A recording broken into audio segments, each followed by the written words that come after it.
நான் இன்றைக்கு ஆண்டவருடைய சமூகத்திலே வார்த்தைக்காக நான் கேட்டபோது ஆண்டவர் ஒரு வாக்குத்தத்த வசனத்தை என்னுடைய இருதயத்திலே ஆண்டவர் விதைத்தார். அந்த வாக்குத்தத்த வசனத்தை உங்களோடு நான் சொல்லி உங்களுக்காக ஜெபிக்கிறதற்கு நான் ஆசைப்படுறேன். வேதத்தை எல்லாரும் திறந்து ஜோஷுவாவின் புஸ்தகம்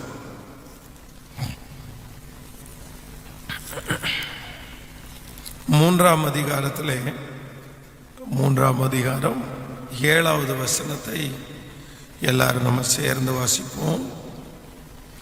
கர்த்தர் ஜோஷுவாவை நோக்கி, நான் மோசையோடே இருந்தது போல உன்னோடும் இருக்கிறேன் என்பதை இஸ்ரவேல் எல்லாரும் அறியும்படிக்கு இன்று அவர்கள் கண்களுக்கு முன்பாக உன்னை மேன்மைப்படுத்துவேன். இன்னொரு விஷயம் கூட எல்லாரும் சத்தமாய் ஒரே குரலாய் நம்ம வாசிக்கலாம்.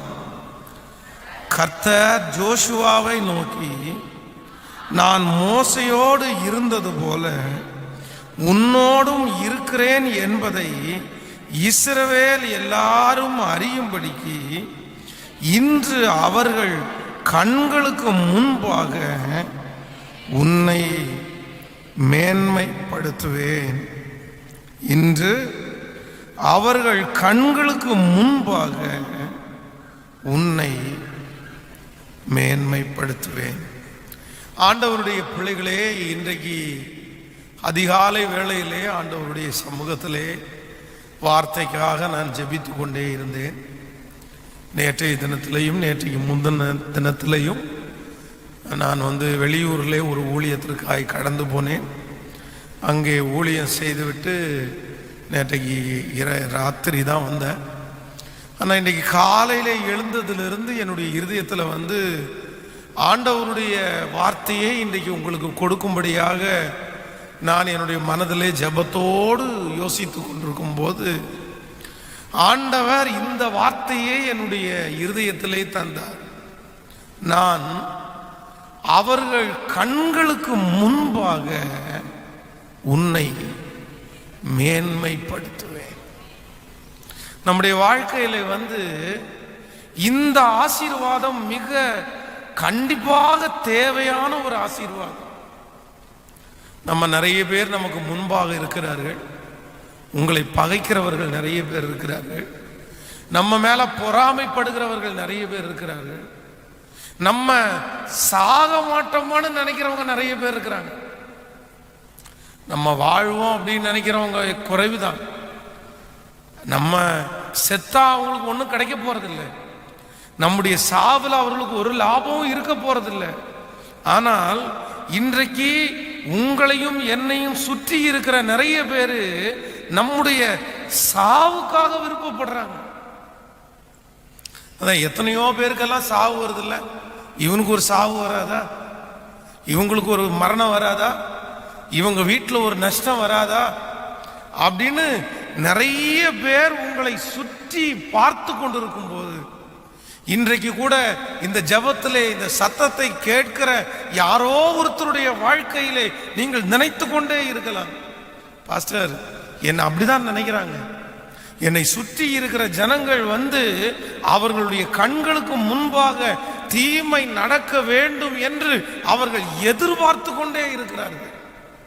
எப்ப இவனுக்கு தீமை நடக்கும், எப்ப இவன் விழுவான், எப்ப இவன் ஒன்றும் இல்லாம போவான், எப்போ இவனுடைய காரியங்கள் நஷ்டமாகும், எப்பொழுது இவனுடைய பிள்ளைகளுக்குள்ள சண்டை வரும், எப்பொழுது இவனுடைய குடும்பம் உருக்குலையும் அப்படின்னு பார்த்து கொண்டே இருக்கலாம்.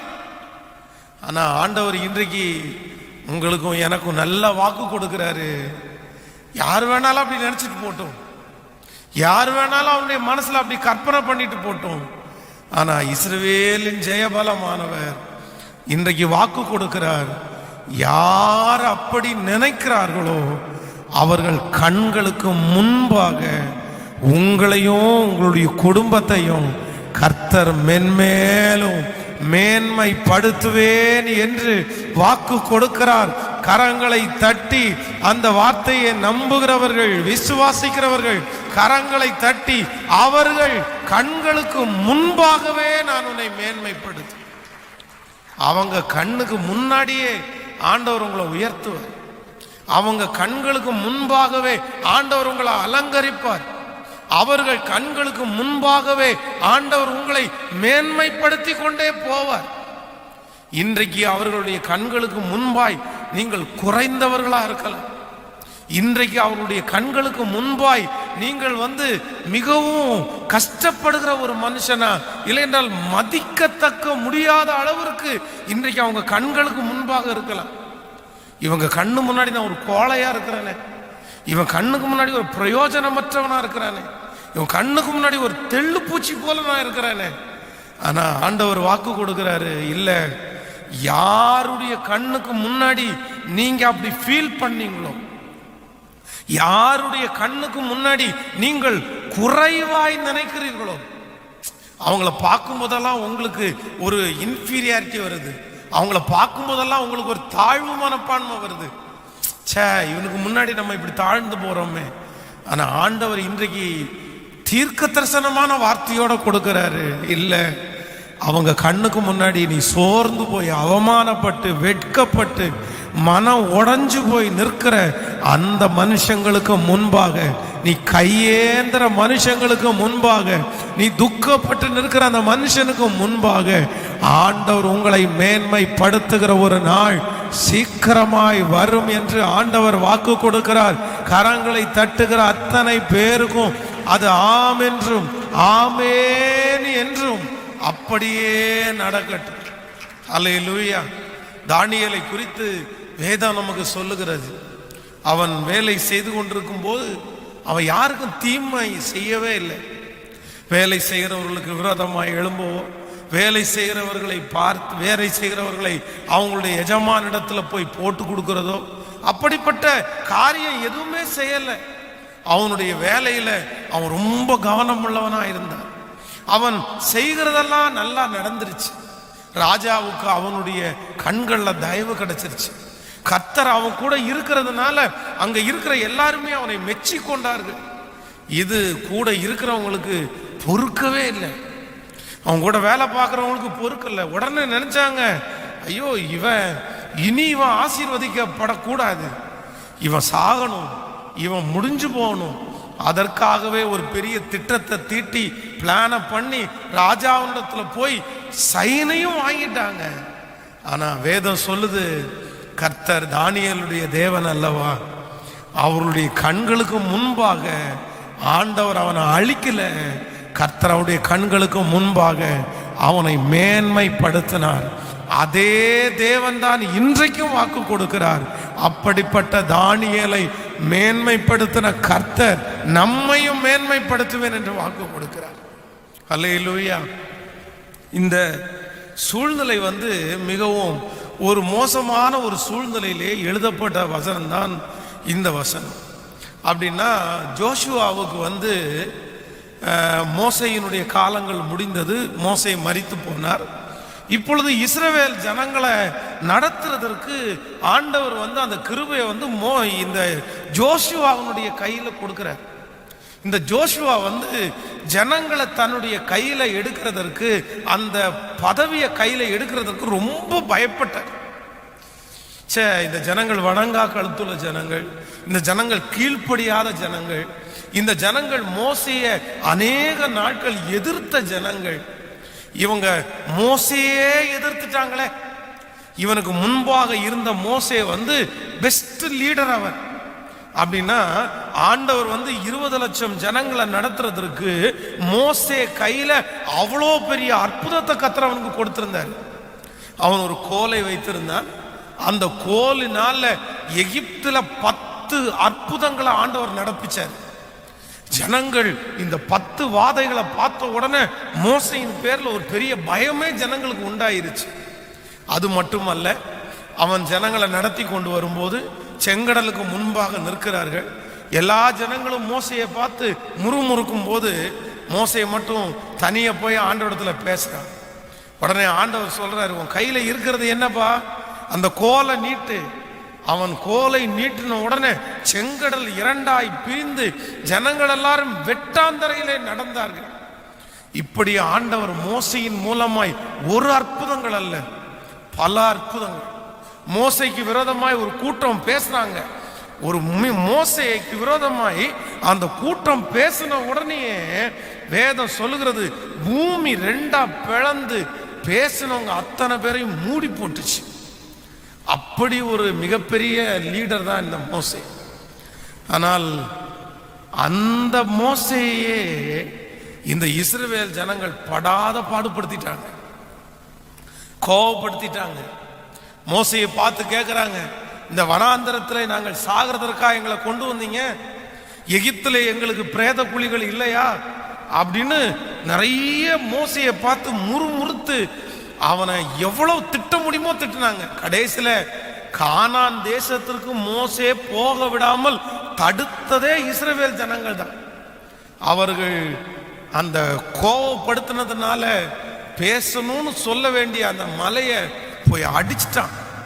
அதனால ஆண்டவர் சொல்லிட்டாரு, நீ கானான் தேசத்துக்கு போக முடியாதுப்பா அப்படின்னு. இப்போ ஜோஷுவாவுக்கு இருதயத்தில் ஒரே பயமா இருக்குது. இவ்வளோ பெரிய லீடர், இவ்வளோ பெரிய அற்புதத்தை கண்களுக்கு முன்பாக செய்தவர், அவரையே இந்த ஜனங்கள் உயிரோட விடலையே, அவரையே ஊழியத்தை சரியா செய்ய விடலையே, என்னை எப்படி செய்ய விட போறாங்கன்னு அப்படியே ஏமாற்றத்தோடு இருக்கும்போது தான் ஆண்டவர் அவனை பார்த்து சொல்றாரு, நான் மோசையோடு இருந்தது போல உன்னோடும் நான் உன்னை விட்டு விலகுவதும் இல்லை, உன்னை கைவிடுவதும் இல்லை. நீ எந்த ஜனங்களுக்காக பயப்படுறாயோ அந்த ஜனங்களுக்கு முன்பாக உன்னை நான் நிமிர பண்ணுவேன் என்று கர்த்தர் வாக்கு கொடுக்கிறார். அந்த ஜனங்களுடைய கண்களுக்கு முன்பாக இன்று நான் உன்னை மேன்மைப்படுத்துவேன். இந்த அற்புதத்தை செஞ்சு அவங்க கண்ணுக்கு முன்னாடி உன்னை மேன்மைப்படுத்துவேன். அவர்கள் கண்களுக்கு முன்பாய் உன்னை மேன்மைப்படுத்தும் போது தன்னை போல அவர்கள் உன்னை பார்த்து பயப்படுவார்கள், உன்னுடைய வார்த்தைக்கு கீழ்ப்படிவார்கள் அப்படின்னு ஆண்டவர் சொன்னது மாதிரியே நடந்துருச்சு. நான் நம்புறேன், ஆண்டவர் சில ஜனங்களுடைய கண்களுக்கு முன்பாய் உங்க வாழ்க்கையில ஏதோ ஒரு அற்புதத்தை செஞ்சு கர்த்தர் உங்களை மேன்மைப்படுத்துவார். கர்த்தர் மேன்மைப்படுத்தும் போது சகல மரியாதையும் ஆண்டவர் அவர்கள் மூலமாய் உங்களுக்கு தர கர்த்தர் வல்லவராய் இருக்கிறார். ஆமென் சொல்லுங்கள். நான் இந்த வசனத்தை தியானிக்கும் போது இந்த இஸ்ரவேல் ஜனங்களுடைய 3 விதமான கேரக்டர், ஆண்டவர் எந்த ஜனங்களுக்கு முன்பாக உங்களை மேன்மைப்படுத்துவார் என்கிறதை குறித்து ஒரு 3 காரியங்களை வேகமாய் உங்களுக்கு சொல்லி உங்களுக்காக ஜெபிக்க போகிறேன். முதலாவதாக ஒரு வசனத்தை நம்ம வாசிக்க போகிறோம். யாத்திராகம புஸ்தகம் எடுத்துக்கொள்ளுங்கள். யாத்திராகமம் 9ஆம் அதிகாரத்தை எடுத்துக்கொள்ளலாமா?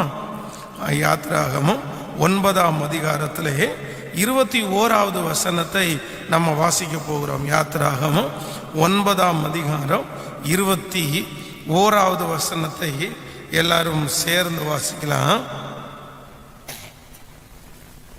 9ஆம் அதிகாரம் 21வது வசனம். எவன் கர்த்தருடைய வார்த்தையை மதியாமற் போனானோ அவன் தன் வேலைக்காரரையும் தன் மிருக ஜீவன்களையும் வெளியிலே விட்டான்.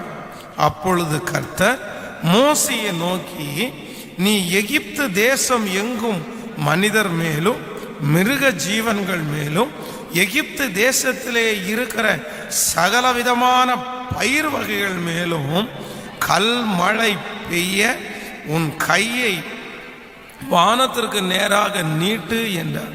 அப்படியே மோசே தன் கோலை வானத்திற்கு நேராக நீட்டினான்.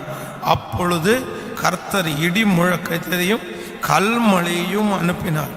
அக்கினி தரையின் மேல் வேகமாய் ஓடிற்று.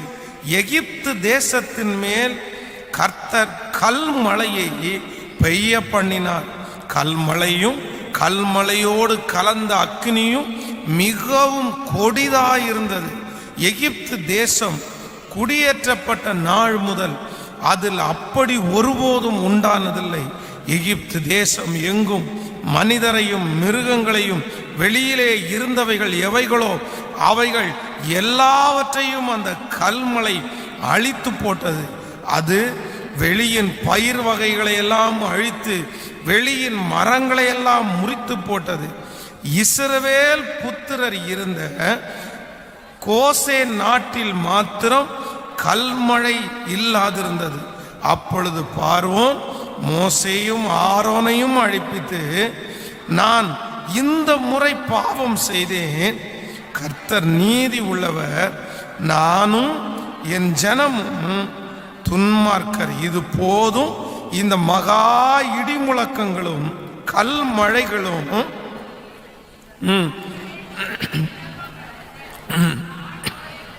நான் உங்களை போக விடுவேன், இனி உங்களுக்கு தடை இல்லை என்றார். நீங்கள் 21வது வசனத்தை திரும்பவும் வாசிக்கும் போது அந்த வசனம் சொல்லுது. 21வது வசனத்தை திரும்ப வாசிக்கலாம்.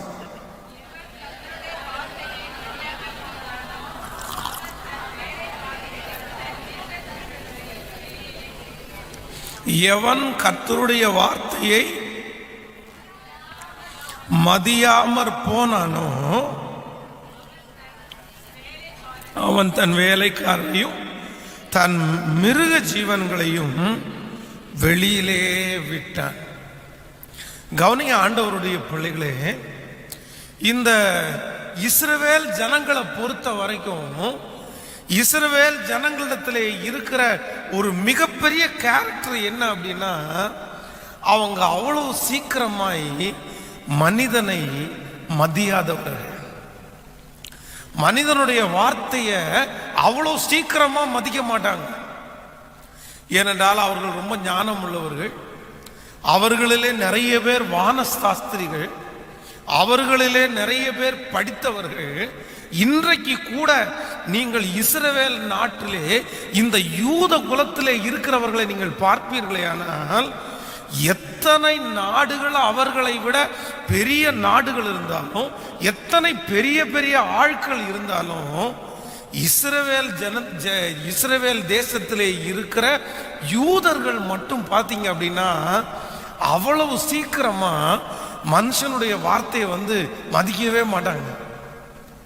அவங்களுடைய இருதயத்துக்குள்ள எப்பவுமே ஒரு எண்ணம் இருக்கும், நான் தான் பெரியவன், எனக்கு எல்லாமே தெரியும், எனக்கு தெரியாதெல்லாம் எதுவுமே இல்லை, கடவுளுடைய வம்சத்திலிருந்து நான் வந்தவன், என்கிட்ட ஓடுற ரத்தம் கடவுளிடத்திலிருந்து வந்த ரத்தம் அப்படின்னு மனிதனுடைய வார்த்தையை இன்னும் இந்த இடத்துல வாசிக்கும் போது வேதம் சொல்லுது, கர்த்தருடைய வார்த்தையே மதிக்காத கொஞ்சம் பேர் அங்க இருந்தாங்களாம். மோசே சொல்றாரு, எல்லாருமே மிருக ஜீவன்களை உள்ள விட்டுருங்கப்பா, கல்மழை பெய்ய போகுது, அக்கினி வரப்போகுது, வெளியில உங்களுடைய மிருக ஜீவன்கள் இருக்குமே, ஆனால் அந்த மிருக ஜீவன்களை அந்த கல் மழை அழிச்சிருப்பா அப்படின்னு சொன்னதுக்கு பிறகு அவனுடைய வார்த்தையை, கர்த்தருடைய வார்த்தையை மதிக்காம கொஞ்சம் பேர் தங்களுடைய மிருக ஜீவன்களை வெளியே தான் விட்டுருந்தாங்க. அப்போ ஆண்டவர் யோசுவாவை பார்த்து வாக்கு கொடுக்கிறாரு, நான் உன்னை அவர்கள் கண்களுக்கு முன்பாக உன்னை மேன்மைப்படுத்துவேன். யார் கண்களுக்கு முன்பாக உன்னை மேன்மைப்படுத்துவேன்னா, உன்னை யார் மதிக்காமல் இருக்கிறார்களோ அவர்கள் கண்களுக்கு முன்பாய் உன்னை நான் மேன்மைப்படுத்துவேன். இன்றைக்கு இந்த ஜெபத்தில் இருக்கிற ஆண்டவருடைய பிள்ளைகளே, நிறைய பேர் உங்களை மதிக்காம இருக்கலாம். நீங்கள் கனத்தை எதிர்பார்க்கிற ஆட்கள் அல்ல. நான் அப்படியெல்லாம் கனத்தை எதிர்பார்த்து அவங்க என்னை தூக்கி வச்சு கொண்டாடணும் அப்படின்னு நினைக்கிற ஆள் இல்லை பாஸ்டர். ஆனா ஒரு துரும்பு போல கூட மதிக்க மாட்டேங்கிறாங்க, ஒரு ஆளா கூட என்ன மதிக்க மாட்டேங்கிறாங்க. என் வீட்டில் சம்பாரிச்சு கொடுக்குறவனுக்கு நல்ல மதிப்பு இருக்குது, என் வீட்டில் மூத்த அண்ணனுக்கு நல்ல மதிப்பு இருக்குது, இல்லைன்னா கடைசி தம்பிக்கு ஒரு மதிப்பு இருக்குது. ஆனா எனக்கு மட்டும் என் வீட்டில் மதிப்பே இல்லை, என் வேலை ஸ்தலத்தில் எனக்கு மதிப்பு இல்லை, என்ன யாருமே மதிக்கிறது இல்லை பாஸ்டர். நான் ஆள் இப்படி இருக்கிறேன், அதனாலயோ என்னமோன்னு தெரில, நான் அழகு இல்லாதனாலேயோ என்னமோன்னு தெரில, என்னை மதிக்கவே இல்லை. எனக்கு ஆண்டவர் ஒரு நல்ல பொறுப்பு கொடுத்துருக்கிறார், எனக்கு நல்ல ஒரு அதிகாரத்தை கர்த்தர் என் கையில் கொடுத்துருக்கிறார். ஆனால் என்னை சுற்றி இருக்கிற நிறைய பேர், உன்னெல்லாம் நான் மதிக்கணுமா? உன்னெல்லாம் நான் மதிப்பேனா? நீ என் கூட இருந்தவன் தானே, என் கூட என்ன மாதிரி படித்தவன் தானே, எங்கள் வம்சத்தில் உள்ளவன் தானே, எங்கள் தெருவில் உள்ளவன் தானே, நான் உங்களை மதிக்க மாட்டேன். இன்னும் ஒருவேளை உங்களுடைய சொந்தத்திலே உங்களை மதிக்காத ஜனங்களிடத்துல பெரிய கார் வச்சிருக்கலாம், அவங்களுக்கு பெரிய வசதிகள் வந்திருக்கலாம். உடனே நீங்க நினைக்கலாம், பாஸ்டர் அவங்க கையில எல்லாம் இருக்கிறதுனால என் குடும்பத்தில் இருக்கிறவங்க எல்லாருமே அவனை மதிக்கிறாங்க. ஆனா ஒரே திருமண காரியம், ஒரே ஃபங்க்ஷன், எனக்கு என் கூட என்னுடைய சொந்தத்துல இருக்கிற அவங்களெல்லாம் மதிக்கும் போது என்னை மட்டும் மதிக்கவே இல்லை பாஸ்டர், என்னை மட்டும் மதிக்கவே இல்லை. இந்த ஜபத்தை கேட்கிற, இந்த சத்தத்தை கேட்கிற யாரோ ஒருத்தர் அப்படி ஃபீல் பண்ணிட்டு இருக்கலாம்.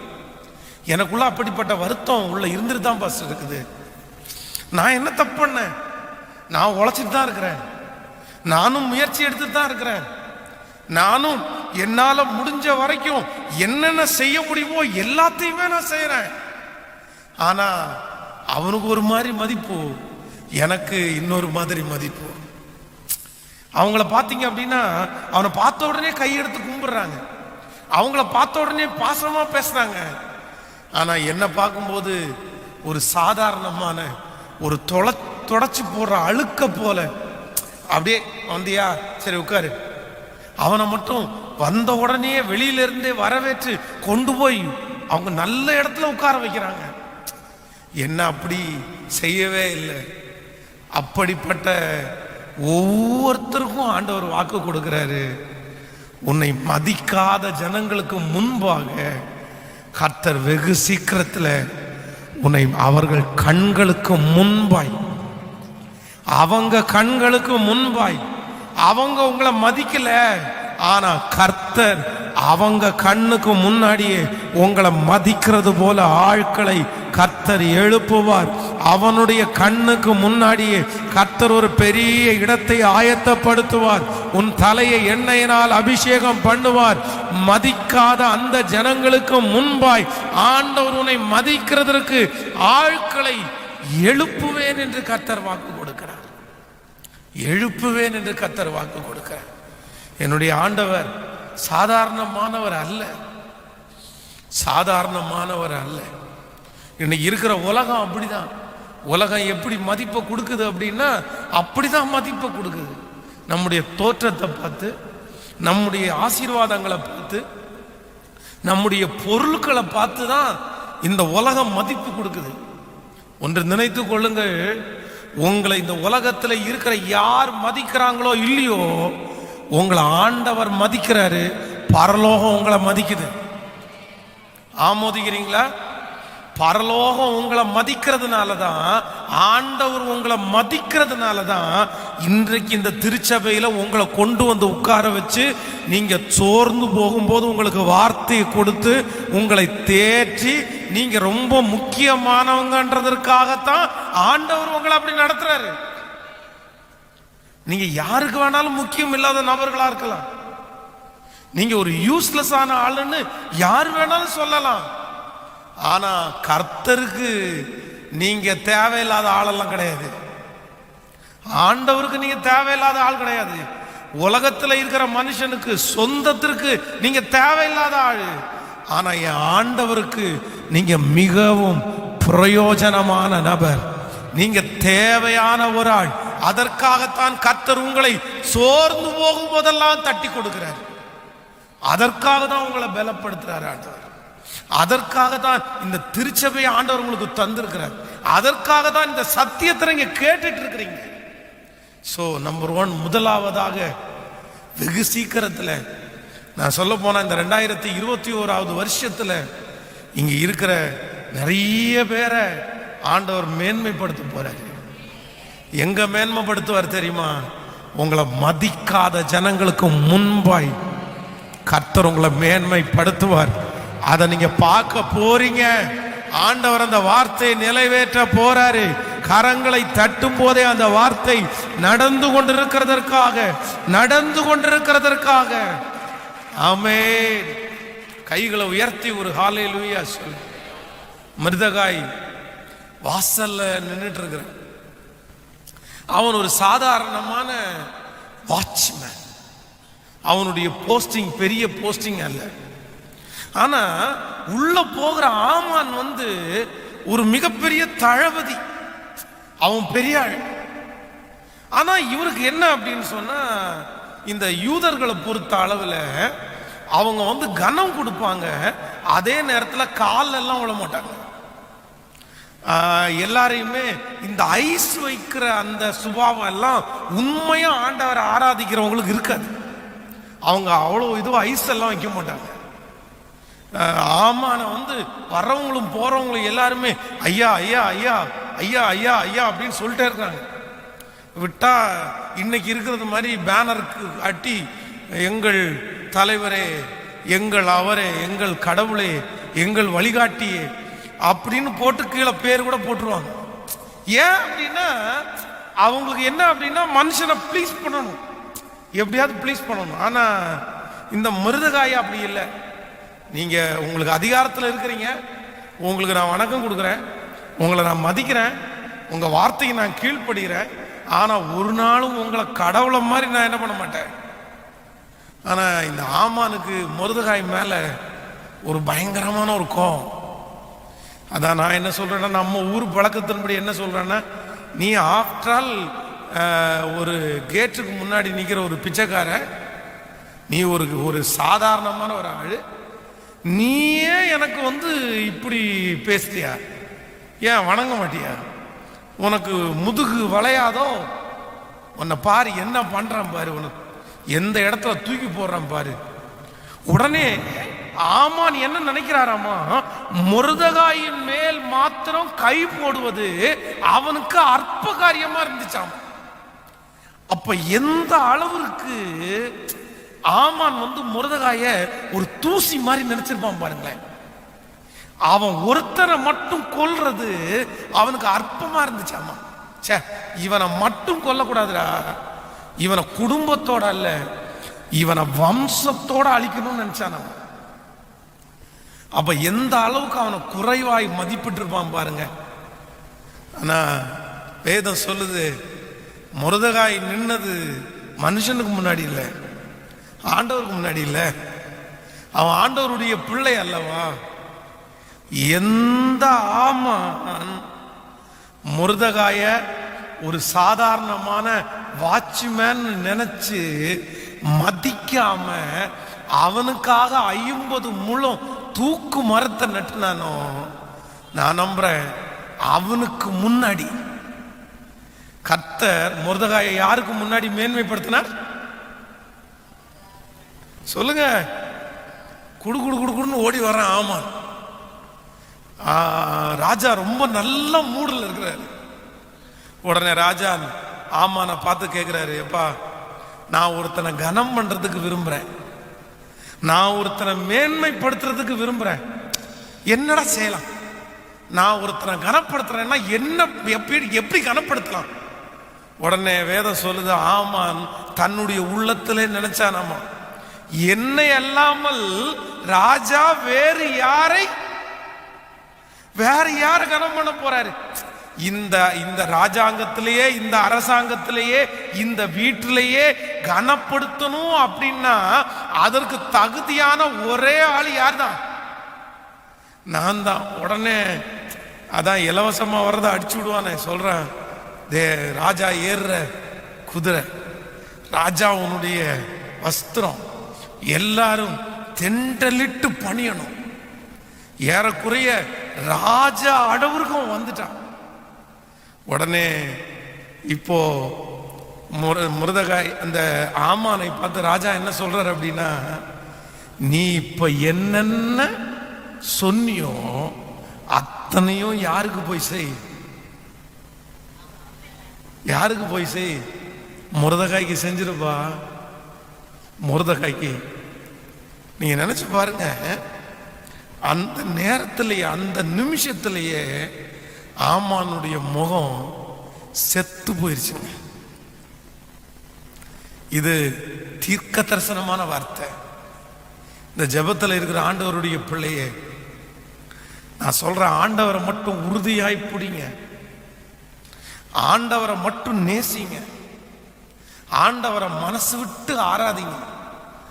ஆண்டவரை உயர்த்திட்டே இருங்க. ஆண்டவருக்காக வைராக்கியம் பாராட்டுங்க.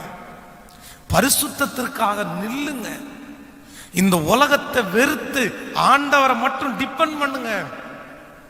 ஆண்டவர் உங்களை எங்க வைப்பார் தெரியுமா? யாரு உங்களை மதிக்கலையோ அவங்க கண்ணுக்கு முன்னாடியே கர்த்தர் உங்களை மேன்மைப்படுத்துறதற்கு, மொர்தெகாயை மேன்மைப்படுத்தினது உண்மையானால், ஆமானுக்கு முன்பாக மொர்தெகாயினுடைய தலையை கர்த்தர் உயர்த்தினது உண்மையானால், அவனை சகல ஜனங்களுக்கு முன்பாக மேன்மைப்படுத்தினது உண்மையானால், இந்த ஜெபத்திலே இருக்கிற இந்த சத்தத்தை கேட்கிற யாரோ ஒருத்தருக்கு ஆண்டவர் பேசுகிறார். உன்னை மதிக்காத உன் சொந்தங்களுக்கு முன்பாய், உன்னை மதிக்காத உன் வேலை ஸ்தலத்தில், உன்னை மதிக்காத அந்த தெருவில் கர்த்தர் வெகு சீக்கிரத்தில் மொர்தெகாயை உயர்த்தினது போல உங்களையும் என்னையும் உயர்த்துவேன் என்று கர்த்தர் வாக்கு கொடுக்கிறார். கர்த்தர் வாக்கு கொடுக்கிறார். ஆண்டவர் உயர்த்துவார். ஆண்டவர் உயர்த்துவார். இன்று ஒரு தீர்மானத்தோட போற அந்த இடத்துல இருந்து, ஆண்டவரே நீ ரொம்ப நல்லவர் ஆண்டவரே, என்னை நிறைய பேர் மதிக்காதது உண்மைதான் ஆண்டவரே. என் பிள்ளைய மதிக்கல, என் பிள்ளைய மதிக்கல. கண்ணப்ப நகரில் ஒரு வீட்டில் வசிச்சுட்டு இருக்கும்போது தன்னுடைய தகப்பனார் ரொம்ப பலவீனப்பட்டார் அப்படின்னு சொல்லி கேள்விப்பட்டு தன்னுடைய தகப்பனாரை தன்னோடு கூட கொண்டு வைக்கலாம் அப்படின்னு சொல்லி அந்த பையன் முயற்சி எடுத்தார். உடனே அந்த வீட்டினுடைய உரிமையாளர், உங்கள் அப்பாவெல்லாம் இங்கே கொண்டு வைக்க முடியாது, உங்கள் அப்பா செத்து போயிடுவார், செத்து போகும்போது என் வீட்டுக்கு முன்னாடி சாமியானா கட்டுவாங்க, சாமியானா கட்டும்போது இந்த வீட்டில் ஒரு சாவு நடந்துருச்சு எல்லாரும் சொல்லுவாங்க, அதனால எங்கள் வீட்டில் உங்களுக்கு இடம் இல்லை, நான் உங்களுக்கு மட்டும்தான் வீடு கொடுத்தேன், வீட்டை காலி பண்ணுங்க அப்படின்னாரு. அப்போது அந்த வீட்டுக்கு வெளியில் அந்த வீட்டை காலி பண்ணும்போது திங்ஸ் எல்லாம் எடுத்துட்டு சாதாரணமான ஒரு கூலி வேலை பார்க்குற அந்த மனுஷன் அந்த வீட்டுக்கு முன்னாடி உட்கார்ந்து ஜெபம் பண்ணுறான்.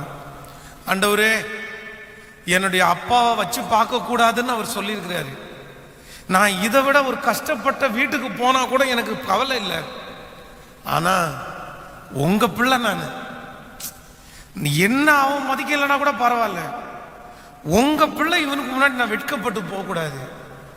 இவன் கண்ணுக்கு முன்னாடியே இதே பட்டணத்தில் எனக்கு ஒரு பெரிய வீட்டை கட்டி நான் அதை ஓப்பன் பண்ணி உங்க நாமத்தை மகிமைப்படுத்துற நாள் வரணும்னு அந்த வீட்டு வாசல்ல இருந்து ஜெபம் பண்ணிட்டு வெளியே வர்றாரு.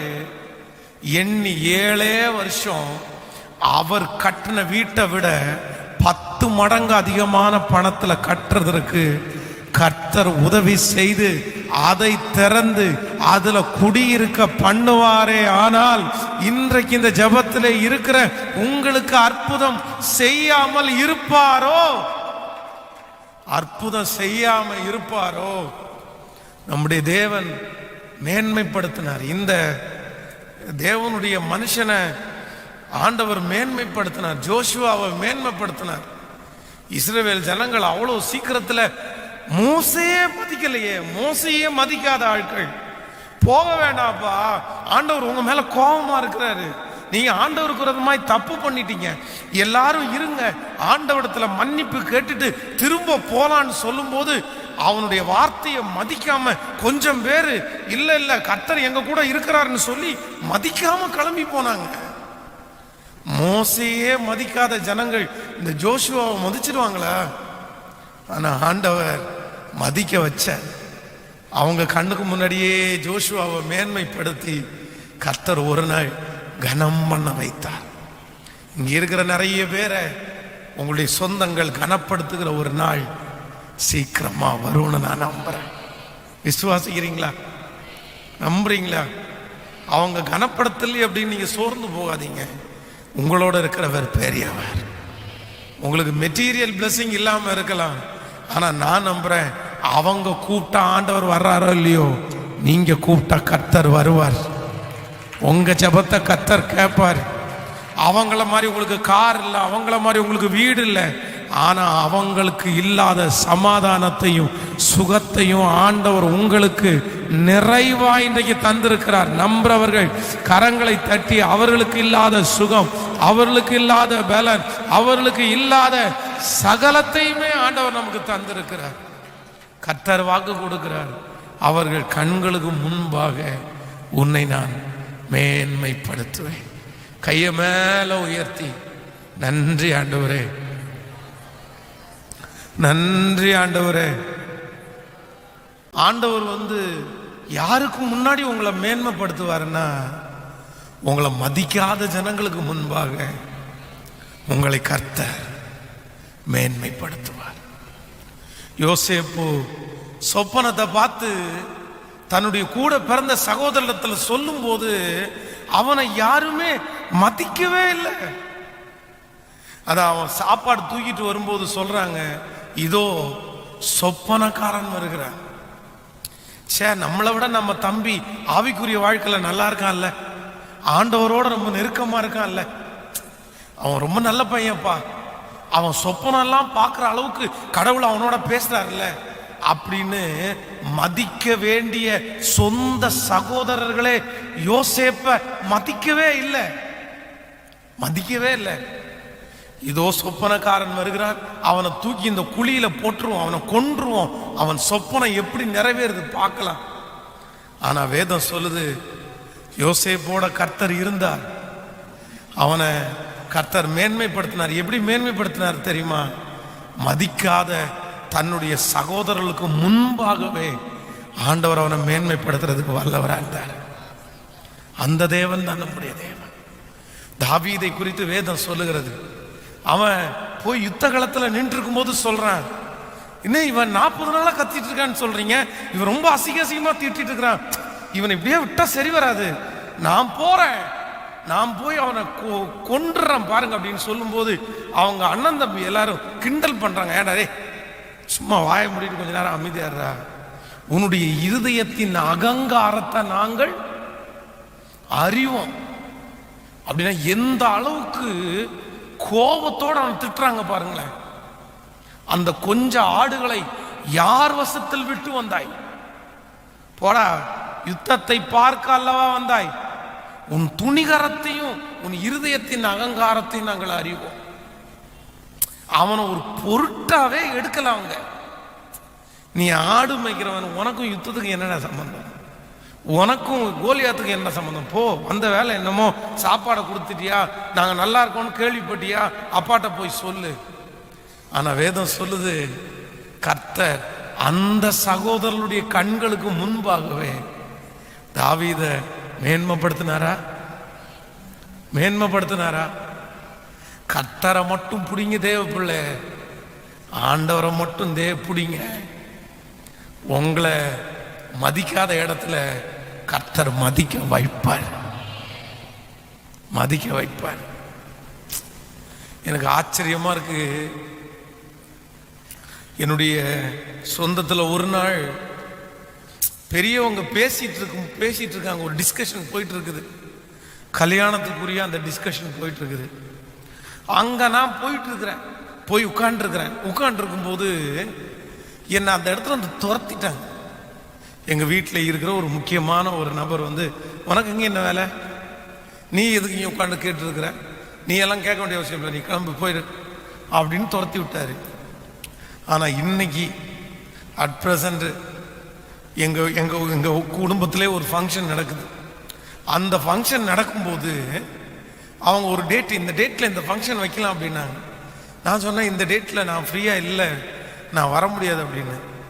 நீங்க எந்த டேட்ல ஃப்ரீயா இருக்கீங்களோ அந்த டேட்ல ஃபங்க்ஷனை வச்சுக்கலாம் அப்படின்னு எனக்காக அது சேஞ்சே பண்ணிட்டாங்க. நான் மாத்திடுறேன், பரவாயில்ல, நீங்க எனக்கு இருக்கணும், நீங்க உங்களை வச்சு தான் நான் பண்ண முடியும், அதனால நீங்கள் இன்னும் எந்த டேட்டில் ஃப்ரீயாக இருக்கீங்கன்னு சொல்லிங்க, அந்த டேட்டில் வைக்கிறோன்னு நான் கொடுத்த அந்த டேட்டில் தான் இப்போ வச்சுருக்காங்க. நான் என்ன நம்புகிறேன் அப்படின்னா, வேற யாருமே இல்லை எனக்கு.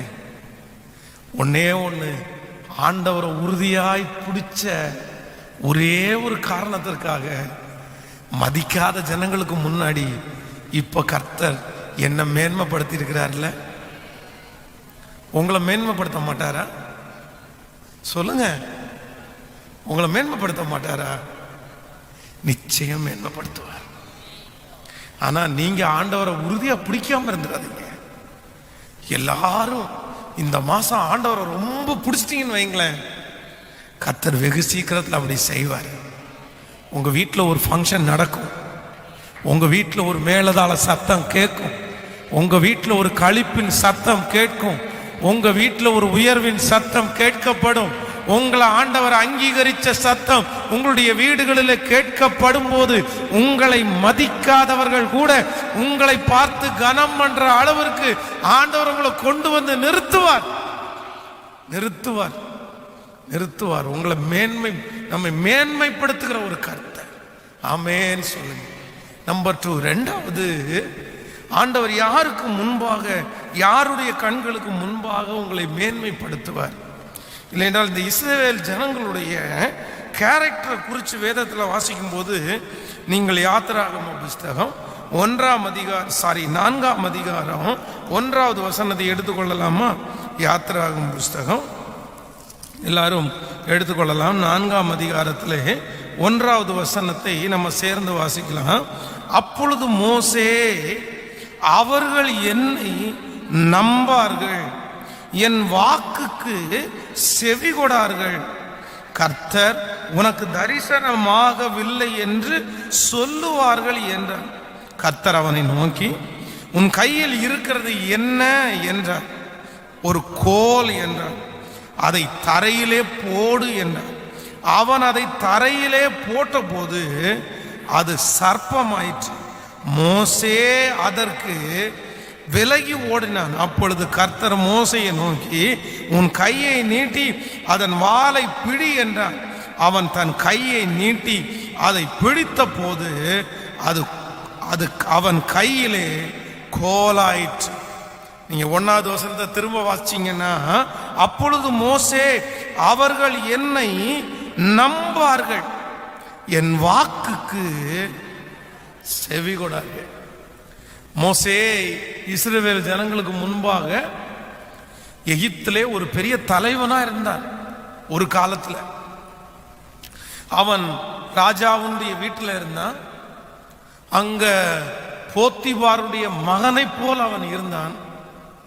ஆனா திடீரென்று அவனுடைய சூழ்நிலையெல்லாம் மாற்றப்பட்டு இப்பொழுது தன்னுடைய உயிருக்கு பயந்து அந்த ஊர்ல இருந்து இப்ப துரத்தப்பட்டான். இப்ப 40 வருஷம் ஆயிடுச்சு. 40 வருஷத்துல அவனுடைய தரிசனம், அவனுடைய எல்லாமே முடிஞ்சிருச்சு. இப்போ அவன் ஒன்னே ஒன்று மட்டும்தான் ஃபீல் பண்றான், நான் வேஸ்ட் அப்படின்னு ஃபீல் பண்றான். அதான் ஆண்டவர் வந்து அவனை கூப்பிடுறாரு, என் ஜனங்களை மீட்டுக்கிறதுக்காக நீ வா அப்படின்னு சொல்றாரு. உடனே அவன் சொல்றான், நான் வர முடியாது ஆண்டவரே. நான் வர முடியாதுன்னு சொல்றதுக்கு ஒரே ஒரு காரணம் மட்டும்தான், அவனுக்குள்ள இருக்கிற நெகட்டிவ் தாட்ஸ் மட்டும்தான். தன்னை குறிச்ச ஒரு தாழ்வு மனப்பான்மை. என்ன சொல்றான் அப்படின்னா, நான் ஒருத்தர் ஆண்டவரே, நான் திக்குவாய், நான் மந்தனா உள்ளவன், என்னால பேச முடியாது ஆண்டவரே. அந்த 40 வருஷம் அவனுடைய வாழ்க்கையிலே எதுவுமே இல்லாம வனாந்தரத்தில் இருந்ததுனால அவனை ரொம்ப தாழ்வு மனப்பான்மைக்குள்ள தள்ளிருச்சு. அவன் சொல்றான் ஆண்டவரை பார்த்து, அந்த ஜனங்கள் என்னை ஏற்றுக்கொள்ளவே மாட்டாங்க ஆண்டவரை. அவங்கள்ட்ட போய் நீங்க எனக்கு இப்படி சொன்னீங்க அப்படின்னு சொன்னா அவங்க என்ன சொல்லுவாங்க தெரியுமா? அவர்கள் என்னை நம்பார்கள், என் வாக்குக்கு அவங்க செவி கொடுக்க மாட்டாங்க, என்னை ஏற்றுக்கொள்ள மாட்டாங்க ஆண்டவரே. என்னை ஏற்றுக்கொள்ளாத ஜனங்களுக்கு முன்னாடி என்னை நீங்க அனுப்பாதீங்க ஆண்டவரே. இஸ்ரவேல் ஜனங்களுடைய கேரக்டர் அவ்வளவு சீக்கிரம் ஒரு மனுஷனை தலைவனா அவங்க ஏத்துக்கவே மாட்டாங்க. இப்ப கூட அட் பிரசன்டேஜ் கூட உளவுத்துறையிலேயே மிக பெரிய உளவுத்துறையை வைத்திருக்கிறவங்க இஸ்ரேல் தான். வேர்ல்டுலேயே சின்ன நாடு, ஆனா உளவுத்துறையிலே மிக பெஸ்டான உளவுத்துறை அவங்கள்ட்ட தான் இருக்கு. அமெரிக்கிட்ட கூட இல்லை. அவங்க அவ்வளவு சீக்கிரமா நம்மள மாதிரி அரசியல் சில சாதாரணமான தலைவர்களை எல்லாம் அவங்க அங்கீகரிக்கவே மாட்டாங்க.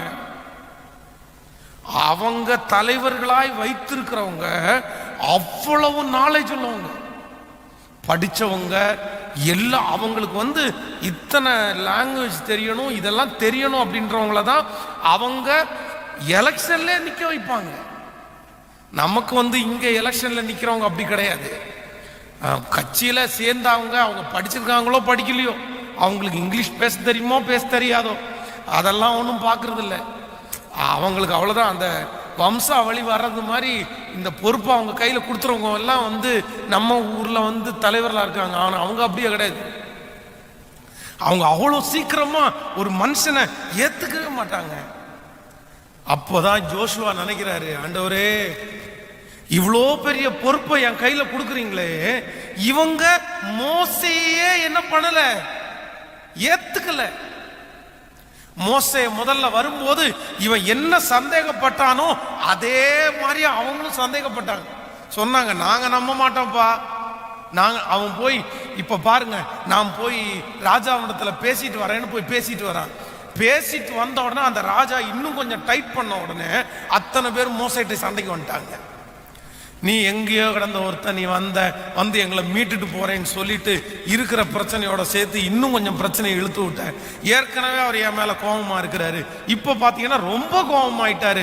நாங்க என்ன பண்ணுவோம்னு சொல்லிட்டு மோசைட்ட சண்டைக்கு போயிட்டாங்க. அவங்க ஏத்துக்கவே இல்லை. அது ஜோஷுவாவுக்கு தெரியும், இவங்க அவரையே ஏத்துக்காதவங்க இந்த சின்ன பையன் என்ன எப்படி ஏத்துக்குவாங்க. இப்பதான் ஆண்டவர் அவனுக்கு வாக்கு கொடுக்கிறாரு, ஏத்துக்காத ஜனங்களுக்கு முன்பாக உன்னை நான் என்ன பண்ணுவேன் அப்படின்னா உன்னை மேன்மைப்படுத்துவேன். நம்பர் 2, இரண்டாவது, ஆண்டவர் யாரு முன்பாக உங்களை மேன்மைப்படுத்துவார் தெரியுமா? யாரு முன்னாடி கத்தவங்களை மேன்மைப்படுத்த போறார் தெரியுமா? யார் உங்களை ஏற்றுக்கொள்ளலையோ. ஒன்னெல்லாம் தலைவரை நான் ஏத்துக்க முடியாதுப்பா. நீ என்ன ஆசீர்வதிக்கப்பட்டாலும் ஒன்னெல்லாம் ஏத்துக்க முடியாதுப்பா. நீ என் கண்ணு பார்வையில் நீ ஒன்றும் இல்லாமல் உட்கார்ந்தவன் தானே, நீ அப்படி இருந்தவன் தானே. நான் எல்லாம் ஏற்றுக்க மாட்டேன். ஆனால் ஆண்டவர் சொல்றாரு, வெகு சீக்கிரத்தில் அவன் கண்களுக்கு முன்பாக ஆண்டவர் உன்னை மேன்மைப்படுத்தும் போது ஏற்றுக்கொள்ளாத ஜனமும் உங்களை ஏற்றுக்கொள்ள வைக்கிறதற்கு கர்த்தர் வல்லவரா இருக்கிறார்.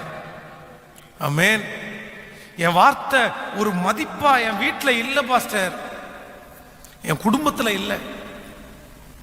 சும்மா சொல்றவனுடைய வார்த்தையெல்லாம் ஏத்துக்கிறாங்க, அவங்க வார்த்தையை ஏத்துக்கிறாங்க. ஆனா என் வார்த்தையை ஏத்துக்க மாட்டேங்கிறாங்களே. நான் ஒன்னு சொன்னா ஏத்துக்க மாட்டேங்கிறாங்களே. நீ போய் ஒதுங்கி உட்காருப்பா, நீ போய் தள்ளி உட்காருப்பா, நீ ஒன்றும் பேச வேணாப்பா. அப்படிப்பட்ட சூழ்நிலையிலே நீங்கள் தள்ளப்பட்டிருக்கிறீங்களா? உங்களை இன்னைக்கு ஏற்றுக்கொள்றதற்கு ஒருத்தருமே இல்லையா? நான் சொல்றேன், 1000 பேர் உங்களுடைய வருகைக்காக எதிர்பார்த்துட்டு இருக்கிற ஒரு நாள் சீக்கிரமாய் வரப்போகுது. நம்புறீங்களா இல்லையா? எத்தனை பேர் ஆமோதிக்கிறீங்க? கைகளை அசைத்து ஒரு ஹல்லேலூயா சொல்லுங்க. ஒரு விசை பலவீனமாய் படுத்திருக்கும் போது நிறைய பேருடைய வீட்டினுடைய வாசல்கள் எனக்காக அடைக்கப்பட்டது. 9 மாதம் அந்த மஞ்சக்காமல வியாதியில நான் ரொம்ப முடியாம இருக்கும்போது நிறைய பேருடைய வீட்டினுடைய வாசல் எனக்காக அடைக்கப்படுது.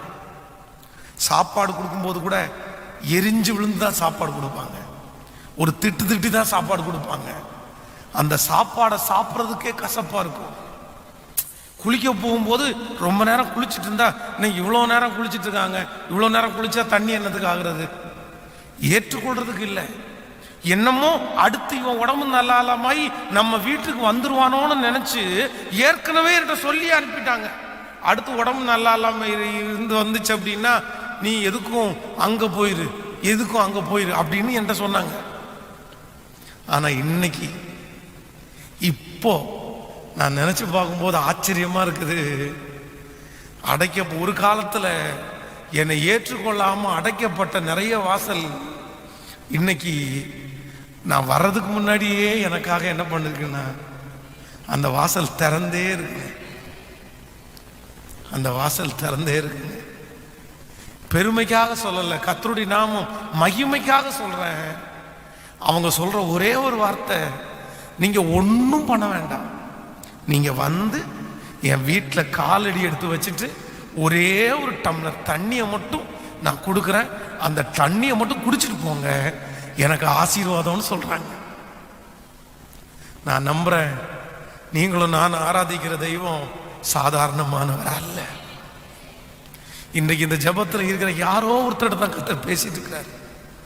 உன் பிள்ளை இன்னும் ஏற்றுக்கொள்ளப்படாத ஒரு பொருள், நீ ஒரு ஏற்றுக்கொள்ளப்படாத ஒரு பொருள். என்னை ஏற்றுக்கொள்வார் யாரும் இல்லை பாஸ்டர். எங்கிட்ட எல்லாம் இருந்தா ஏத்துக்குவாங்க, என்கிட்ட தான் ஒன்றும் இல்லையே, என்கிட்ட தான் ஒன்றும் இல்லையே. நான் வர்றதையே அவங்க விரும்பல பாஸ்டர். எல்லாரையும் வருந்தி வருந்தி அதற்காக அழைக்கிறாங்க, ஆனா என்ன மட்டும் அப்படி வருந்தி அழைக்கிறதுக்கு யாருமே இல்லை. என்ன என்கிட்ட கார்டு கொடுக்கும் போதே நீ வந்தாலும் பரவாயில்ல, நீ வரலானாலும் பரவாயில்ல அப்படின்னு நினைச்சுதான் பாஸ்டர் கொடுக்குறாங்க. என்ன அவங்க ஏத்துக்கிற சிச்சுவேஷன்ல நான் இல்லை. ஆனா ஆண்டவர் இன்றைக்கு தெளிவா உங்களுக்கு வாக்கு கொடுக்கிறாரு. வெகு சீக்கிரத்தில் ஏற்றுக்கொள்ளாத ஜனங்களுக்கு முன்பாக உங்களை ஆண்டவர் என்ன பண்ணுவார் தெரியுமா? மேன்மை படுத்துவே. நம்புறவங்க கைய மேல உயர்த்தி சத்தமா சொல்லுங்க, அப்பா பார்த்து நான் நம்புறேன் ஆண்டவரேன்னு சொல்லுங்க. ஆண்டவரை பார்த்து, ஆண்டவரே நான் நம்புறேன். உங்களை ஏற்றுக்கொள்ளாத ஜனங்களுக்கு முன்பாய் ஆண்டவர் உங்கள் தலையை மேன்மைப்படுத்துவேன் என்று வாக்கு கொடுக்கிறாரே. ஹல்லேலூயா, ஆமென். தாவீதுனுடைய மகன் சாலமோன் ராஜ்யபாரம் பண்ணும்போது அவங்க அப்பா சொல்றாரு, எப்பா உன் கையில கொடுக்கப்பட்டிருக்கிற பொறுப்பு சின்ன பொறுப்பு இல்லை, உன் கையில கொடுக்கப்பட்டிருக்கிற பொறுப்பு பெரிய பொறுப்புப்பா. ஆனா நீ யாரு? நீ சின்ன பையன். ஆண்டவரத்துல ஜெபம் பண்ணும் போது சாலோமன் அப்படிதான் ஜெபம் பண்றான். ஆண்டவரே எனக்கு கையில கொடுக்கப்பட்டிருக்கிற பொறுப்பு ரொம்ப பெரிய பொறுப்பு, ஆனா நானும் சிறு வயதுள்ளவனா இருக்கிறேன், சின்ன பையன். ஆண்டவரே என்னை இந்த ஜனங்களெல்லாம் ஏத்துக்குவாங்களாப்பா?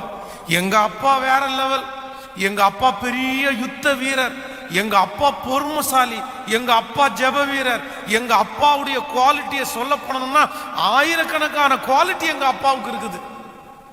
எங்க அப்பாவை ஏத்துக்கிட்டாங்க, ஆனா என்னை எப்படி ஏத்துக்க போறாங்க?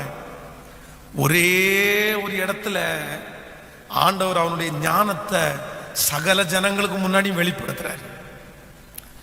2 அம்மா, செத்து போன ஒரு பிள்ளை கொண்டு வந்து அந்த ஒரே பிள்ளைக்காக 2 அம்மாங்க அழுகுறாங்க. இது ஏன் பிள்ளைதான், இவளுடைய பிள்ளைய வந்து நைட்ல தூங்கிட்டு இருக்கும் போது இவன் மேல உருண்டு படுத்து கொண்டுட்டா, என் பிள்ளைய காலையில் எடுத்து வச்சு அதுதான் அவங்க பிள்ளைன்றாங்க அப்படின்னு ஒரே பிள்ளைக்காக 2 அம்மாங்க சண்டை. சகல ஜனங்களும் அந்த இடத்துல பார்த்துட்டே இருக்கிறாங்க. சின்ன பையன், அறிவில்லாத பையன், இப்பதான் ராஜாங்கத்தில் உட்கார்ந்துட்டு இருக்கிறான். என்ன சொல்ல போறான்? ஆண்டவர் ஒரு ஞானத்தை கொடுத்தா இருப்பாருங்க. சாலமன் சொல்ற, ஒரு கத்தி எடுத்துட்டு வாங்கப்பா, அந்த பலிபீடத்தின் மேல அந்த குழந்தைய படுக்க வச்சு 2ஆ கட் பண்ணி பாதி இந்த அம்மாவுக்கும் பாதி அந்த அம்மாவுக்கும் கொடுத்துருங்க அப்படின்னு. குழந்தைய கொல்றது அவருடைய நோக்கம் அல்ல.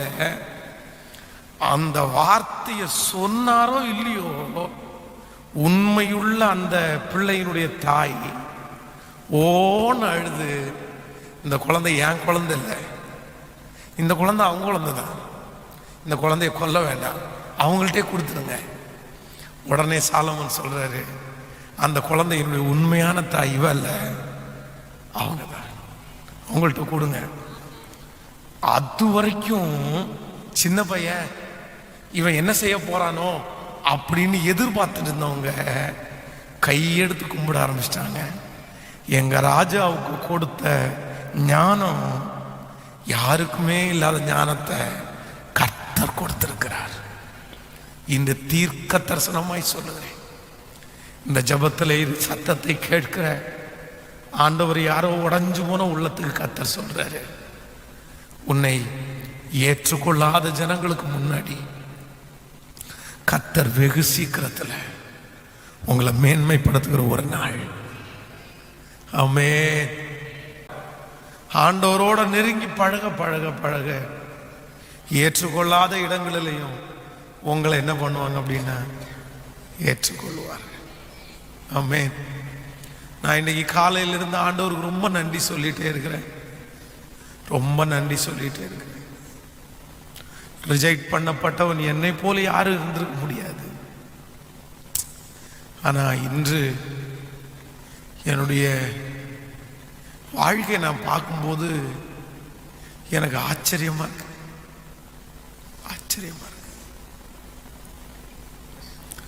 ஆச்சரியமா இருக்கு. கர்த்தர் ரொம்ப நல்லவர். கர்த்தர் ரொம்ப நல்லவர். ஏற்றுக்கொள்ளாத ஜனங்கள் மத்தியில ஆண்டவர் நம்முடைய தலையை நிமிர பண்றதுனால, அவங்க கண்களுக்கு முன்பாக ஆண்டவர் நம்மை மேன்மைப்படுத்துறதுனால ஆண்டவர் எவ்வளவு பெரிய அற்புதத்தை செய்து கர்த்தரை ஏற்றுக்கொள்ள வைக்கிறார். ஆமென். நம்பர் 3, மூன்றாவது ஒரு காரியத்தை வேகமாய் சொல்லி நாம் முடிக்க போறோம். யாத்திராகமம் 4ஆம் அதிகாரத்திலே அதே 1வது வசனத்தை திரும்ப நம்ம வாசிக்கும் போது வேதம் சொல்லுகிறது, அப்பொழுது மோசே அவர்கள் என்னை நம்பார்கள். அவர்கள் என்னை என்ன பண்ண மாட்டாங்க. நம்முடைய ஆண்டவர் யாருடைய கண்களுக்கு முன்பாய் உங்களை மேன்மைப்படுத்த போறார் அப்படின்னா, உங்களை நம்பாத ஜனங்களுக்கு முன்னாடி உங்க கண்களை மேன்மைப்படுத்துவார். எத்தனை பேர் ஆமோதிக்கிறீர்கள்? இங்கே மோசையை குறித்து வேதம் சொல்லுகிறது. ஆண்டவரை பார்த்து சொல்ற, ஆண்டவரே அவங்க என்ன நம்பவே மாட்டாங்க. ஆண்டவரே என்ன நம்பவே மாட்டாங்க. ஏன்னா அவங்க நம்புற அளவிற்கு தோற்றம் என்னிடத்துல இல்லை. அவங்க நம்புற அளவுக்கு என்னிடத்துல பேச்சு திறன் இல்லை. அவங்க நம்புற அளவுக்கு எங்கிட்ட வசதிகள் எதுவுமே இல்லை. எப்படி நம்புவாங்க? இந்த ஜபத்துல இருக்கிற நிறைய பேர் சொல்லிட்டு இருக்கலாம், என்ன நம்ப மாட்டாங்க, என்ன நம்பல, யாருமே என்ன நம்பல.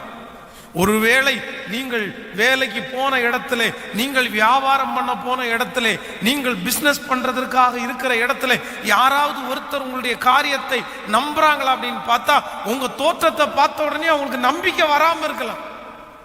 நீங்க அதனால துரத்தப்பட்டவங்க யாரோ ஒருத்தர் இந்த இடத்துல இருக்கலாம்.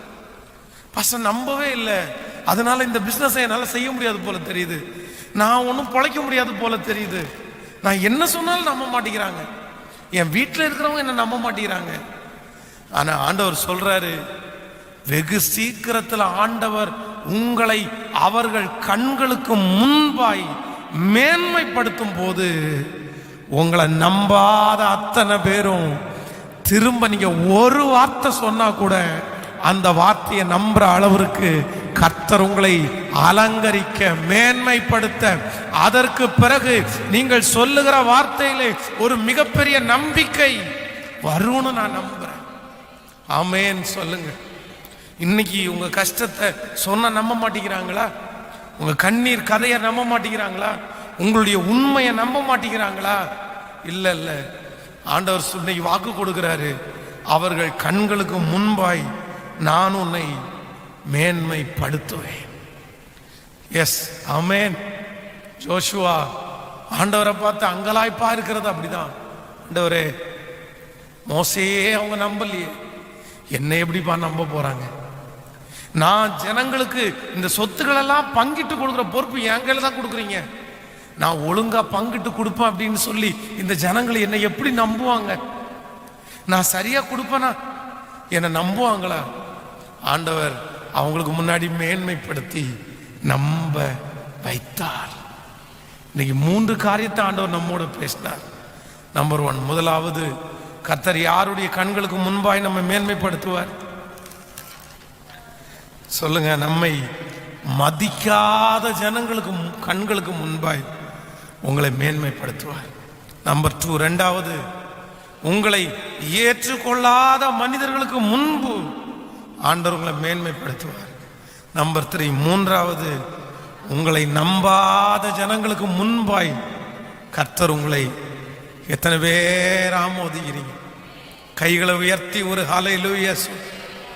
இன்னைக்கு உங்க வார்த்தையை நம்பல, இன்னைக்கு உங்க தரிசனத்தை நம்பல, இன்றைக்கு உங்களுடைய உழைப்பை நம்பல, இன்றைக்கு உங்களுக்கு எந்த மதிப்புமே இல்லை. ஆனா ஆண்டவர் வாக்கு கொடுக்கிறார், இல்ல இல்ல வெகு சீக்கிரத்தில் வரும், உங்களை நம்பக்கூடிய ஒரு நாளை கர்த்தர் கட்டளையிடுவார்.